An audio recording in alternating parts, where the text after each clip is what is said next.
Chapter 7. In the Forest in the Night. Jack stood on stage in the bright sunlight. He felt 3,000 pairs of eyes staring at him. "How now, spirit?" Puck said in a loud voice. "Whither wander you?" Jack looked down at his scroll. He pushed his glasses into place. He opened his mouth. No sound came out. One of the groundlings hissed.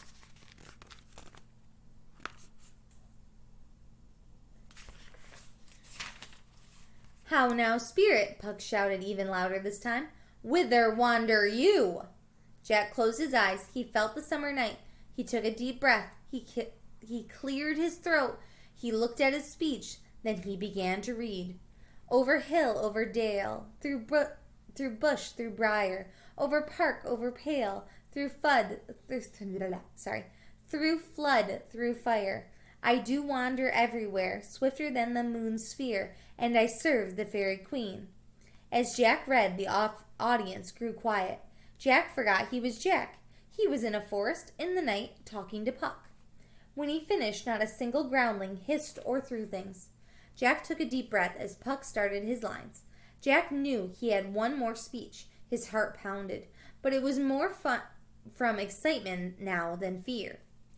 When it was time to start his second speech, he was ready. This time he spoke very clearly and with feeling. He tried to be as natural as possible. When he finished his speech, the audience clapped and clapped. Jack hardly remembered leaving the stage. Will was waiting for him. "Hurrah!" said Will, slapping Jack on the back. "You were brilliant!" Jack blushed as he gave Will his scroll back. He couldn't believe he'd just acted, in front of all those people. And he'd actually had fun, just like Annie had said. Jack waited in the shadows for Annie to do her part. He watched her go on stage with the fairy queen and the other fairies. When the queen asked the fairies to sing her to sleep, Annie stepped forward. Reading from her scroll, she sang, and with lots of feeling, "You spotted snakes with double tongue, thorny hedgehogs." "You spotted snakes with double tongue, thorny hedgehogs be not seen." Annie waved her hand as if shooing away the snakes and hedgehogs. "Newts and blind worms do no wrong, come not near our fairy queen." Annie shook her finger at the newts and blind worms. The audience howled with laughter. Annie kept singing. She made funny movements and silly faces to go with the words. She even added a little dance to her song. By the time she finished, the audience clapped and cheered and stamped their feet. "Wonderful job, Andy," Will said when Annie left the stage. "You were brilliant," Jack told her.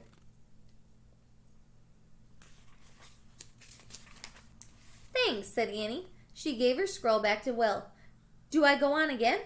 "Not until the end, when we all bow," said Will. Just then, Jack heard the audience laughing again.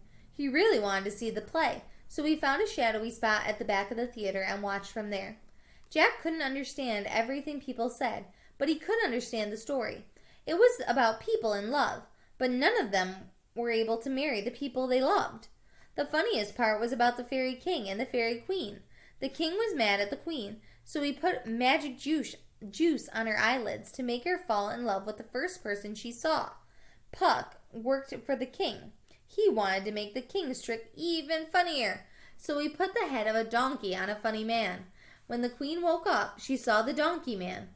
The magic made her fall madly in love with him. The fairy king finally broke the spell. Puck turned the donkey man back into a human while he slept. When the man woke up, he looked about in wonder. "I have had a most rare vision," he said. "I have had a dream." Jack whispered the words to himself. "I have had a most rare vision. I have had a dream."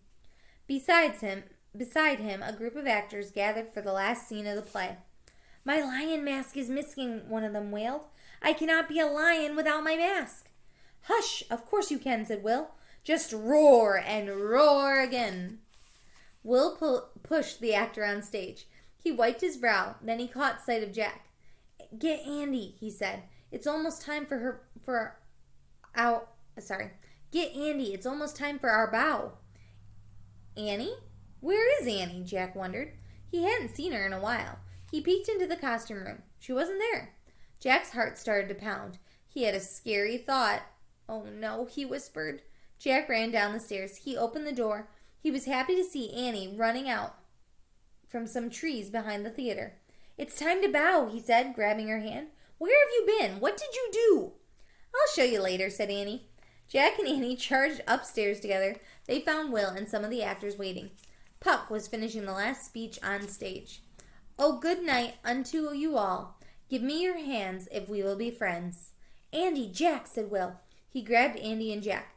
Puck ended his speech. The audience gave him a big hand. They clapped and whistled and shouted. Jack and Annie ran on stage with Will and the other actors.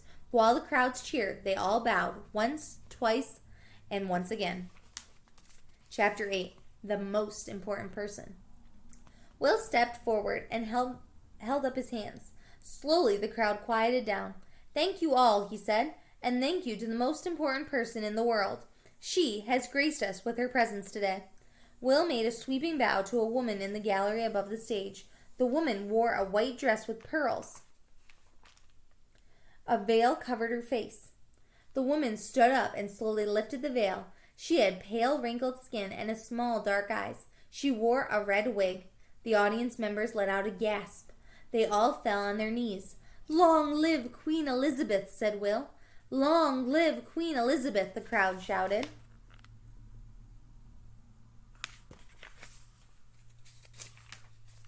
"Long live Queen Elizabeth," shouted Jack and Annie. The Queen smiled. Her teeth were all black. The audience didn't seem to mind. They cheered even louder. The Queen raised one hand and the crowd instantly hushed. "I thank you, my good people," she said, "and I thank all these good players, everyone. Today they gave us a special kind of magic, the magic of theater. They turned the very daytime into night." "Oh, man," whispered Jack. "That was it, the special magic. Their search was over." The audience cheered again. When the actors left the stage, they gathered around Will to congratulate him on his success. Annie pulled Jack aside. "We found it," she said, "the magic." "I know," Jack said. "Will helped us. Let's thank him." "Later," said Annie. "First I have to show you something. I need your help, quick." Annie led Jack downstairs and outside.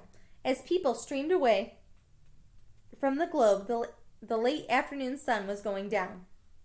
"This way," said Annie. She headed for a patch of trees behind the theater. When she and Jack stepped into the gloomy shade, Jack saw an odd figure near the tree. A purple cape barely covered his furry back. A golden wig with a lion mask barely hid his furry head. Jack gasped. "The bear? You stole him?" "I had to," said Annie. "I went to the cart when no one was looking. I put a costume on him so if we passed people on the way here, they'd think he was an actor." "But you can't just steal him," said Jack. "I wasn't stealing. I was saving," said Annie. "I'm not sure what to do with him now. What do you think?" Just then the bear's owner charged into the woods. "Where's my bear?" he shouted. His face was red. He was scowling. "Thieves!" he yelled. "Give him back. I'm selling him to the fights." "No," said Annie, standing between the bear and the man. "He's a tame bear, not a fighter." "She's right," said Jack, jumping in. "And besides, bear fighting is stupid. Really stupid." Stupid is not a nice word, but I think this is a good use of it. "'Tis indeed," said a deep voice.